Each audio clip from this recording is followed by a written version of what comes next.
La Pobla firma un conveni amb la Diputació de València per a la millora d'infraestructures. L'alcaldessa i la secretària de l'Ajuntament participaven dijous en l'acte de la firma amb el president Alfonso Rus. Seran 700.000 euros els que apleguen a la Pobla a través d'este pla. La Diputació pagarà els diners en una sola anualitat. La subvenció és per a inversions en infraestructures en general i a la Pobla serviran per a millorar la xarxa viària de la localitat, principalment la que comunica amb les urbanitzacions. Tenim un ordre de prioritats, de voreres, de manteniment de ceres, de vials importants i en funció dels pressupostos anem a valorar quines són les més prioritàries i quines són les que anem a cometre.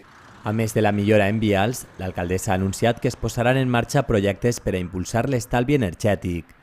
Les inversions es decidiran a partir del calendari d'actuacions que concreta l'equip de govern. Aquestes inversions s'han valorat com a molt positives ja que ajudaran a activar l'economia de les empreses locals.